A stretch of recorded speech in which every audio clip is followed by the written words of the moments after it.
জগৎগুরু শ্রীল প্রভুপাদ, জয় গুরু মহারাজ। তো এখন বর্তমানে নবদ্বীপ মণ্ডল পরিক্রমা চলছে। আন্তর্জাতিক কৃষ্ণ ভবনামৃত সংঘ তথা ইস্কন কর্তৃক আয়োজিত এই নবদ্বীপ মণ্ডল পরিক্রমা প্রতি বছরেই এখানে মহা ধুমধাম এবং নিষ্ঠার সঙ্গে পালন করা হয়। তো নবদ্বীপ মণ্ডল পরিক্রমার একটি বিশেষ মাহাত্ম্য রয়েছে যে এই নবদ্বীপ মণ্ডল 9টি দ্বীপের সমাহার। জন্মদ্বীপ, কোলদ্বীপ, মধুদ্রুম দ্বীপ, ঋতুদ্বীপ, সীমন্ত দ্বীপ, অন্তর্দ্বীপ, এই করে 9টি দ্বীপের সমাহার। তো এই 9টি দ্বীপ ভগবত ভক্তি যাজনের যে নববিধা ভক্তি রয়েছে সেই নববিধা ভক্তির পীঠস্থান। ভক্তি রসামৃত সিন্ধু গ্রন্থে শ্রীল রূপ গোস্বামী পাদ এবং ভগবদ্গীতা যথাযথ বা শ্রীমদ্ ভাগবতমের অনেক জায়গাতে শ্রীল প্রভুপাদও এই নববিধা ভক্তি যাজনের 9টি অঙ্গের যে কোনো একটি অঙ্গও যদি আমরা নিষ্ঠার সঙ্গে পালন করি তাহলে কৃষ্ণ প্রেম বা কৃষ্ণ ভক্তি লাভ করা সম্ভব, এটিকে বহু জায়গায় তারা বর্ণনা করেছেন। তো তাই এই নবদ্বীপ মণ্ডল যেখানে 9টি দ্বীপের সমাহার, এই নববিধা ভক্তির পীঠস্থান, নবদ্বীপ মণ্ডল পরিক্রমা করলে আমরা যে নববিধা ভক্তি যাজনের যে সুফল, সেই সুফল আমরা লাভ করতে পারি এই সম্বন্ধে কোনো সংশয় নেই। কারণ কি না, তা শাস্ত্রে বর্ণনা করা হয়েছে।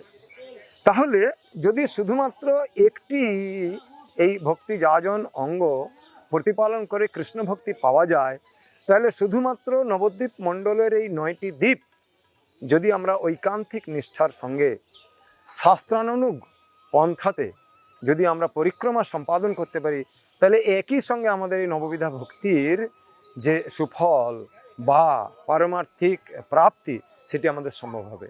তাই আমাদের কাছে এটি সহজেই অনুমেয় যে নবদ্বীপ মণ্ডল পরিক্রমা কতখানি গুরুত্বপূর্ণ ভক্তি জীবনের ক্ষেত্রে।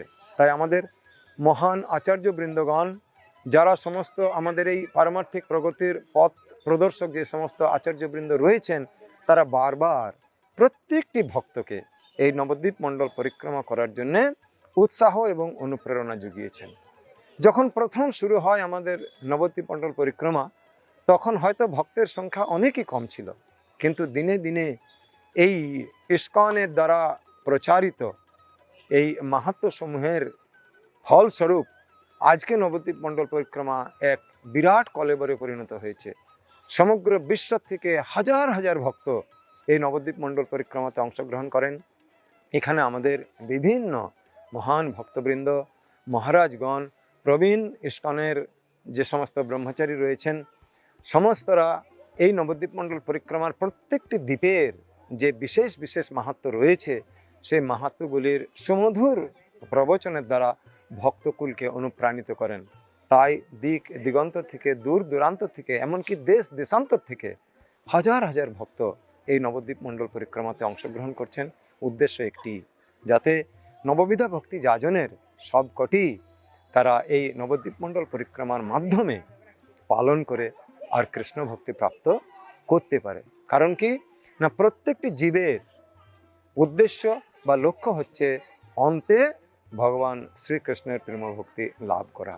তাই অন্যান্য ভক্তি যোগ যাজনের সঙ্গে সঙ্গে যদি পরিক্রমার মতো তীর্থ ভ্রমণ বা প্রত্যেকটি দ্বীপের মাহাত্ম্য অনুযায়ী সেই দ্বীপের পরিভ্রমণ করে এবং সেখানে বসে সেই দ্বীপের লীলা কথা শ্রবণ করে যদি আমরা পারমার্থিক প্রগতি লাভ করতে পারি, তাহলে প্রত্যেকটি ভক্তের নবদ্বীপ মণ্ডল পরিক্রমা একবার নয়, বারবার এই সুযোগ গ্রহণ করা উচিত।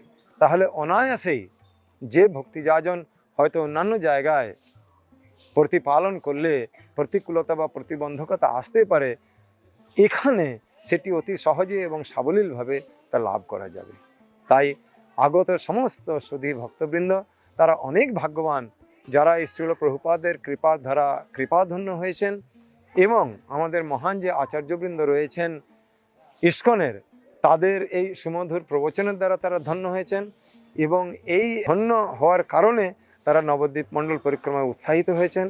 এবং আমরা আশা করব যে প্রতি বছর তারা এইভাবে নবদ্বীপ মণ্ডল পরিক্রমা করবেন এবং ভক্তি জীবনের নববিধা ভক্তি যাজনের সমস্ত লাভ তারা তুলবেন এবং নিজেদের পারমার্থিক জীবনে প্রগতি সাধিত করে পরিশেষে তারা কৃষ্ণ ভক্তি লাভ করে গোলক বৃন্দাবনে ফিরে যাবেন।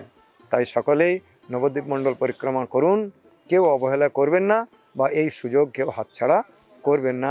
বছরে মাত্র একবারই এই সুযোগ আসে। হরে কৃষ্ণ, হরি বল। জগৎগুরু শিল প্রভুপাদ কি জয়।